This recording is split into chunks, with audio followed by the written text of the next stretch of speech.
My name is Garrett Denmark.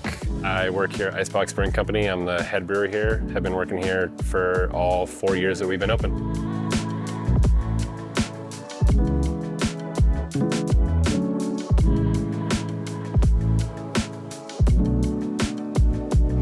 Technically been brewing beer 12 years now, professionally 8 years. First started when I turned 21, on and off for a couple years. Started brewing at Spotted Dog Brewery, and then I came over here to start Icebox. Yeah, I mean, what got me into beer was when I turned 21, I moved out to Oregon. I did an exchange program out there, actually for school, and kind of fell in love with the craft beer scene out there.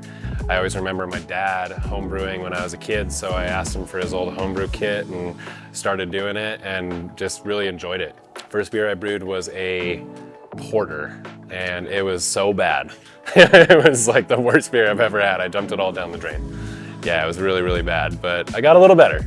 I think that as time has gone on, I've just become really proud of like the evolution of beers, that like what I've created like over the years, like at home and at Spotted Dog and here at Icebox, seeing like how they've all evolved has been really fun.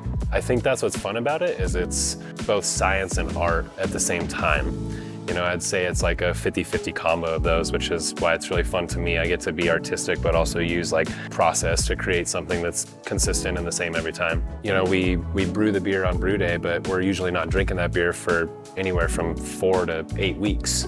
So, and there's a lot of steps and a lot of things in between that until we can actually enjoy that like nice pint. As far as the creative process for it, I feel like I get a lot of inspiration from kind of everyone and everything. Like food particularly like is a really big one. Like I am always kind of inspired by like how like dishes and food taste and how like certain things would maybe like pair well in a beer. But as far as like creating a beer, like I always imagine something in my head and what I think I want that experience to taste like. And a lot of inspiration comes from other breweries and from what has like been done in the past. I mean, that's what's been really fun about the craft beer scene, is it's always changing. And right now it seems that actually the trend is kind of going backwards. Like a lot of the popular styles are more like classic beer styles, such as lagers and beers that they've been brewing for like 300-400 years, which is really cool, which we enjoy making here.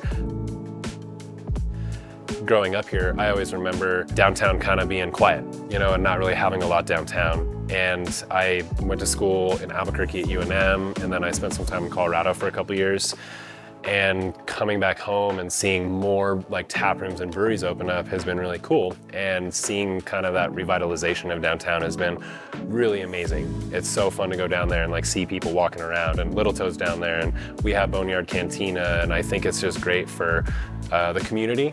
Something that we are trying to implement this year is bringing in more local ingredients and trying to produce some beers that speak a little bit more to our region. Try to throw in some products that you can only find in this valley.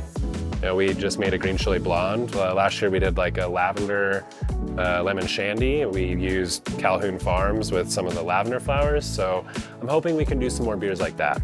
Yeah, so come on and visit us. You can find our beer here at Picacho.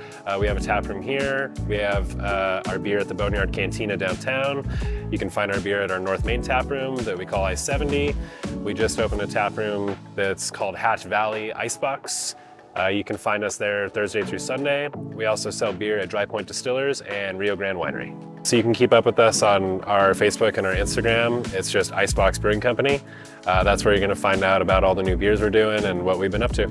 To learn more about the Las Cruces Arts and Cultural District, visit downtownlascruces.org.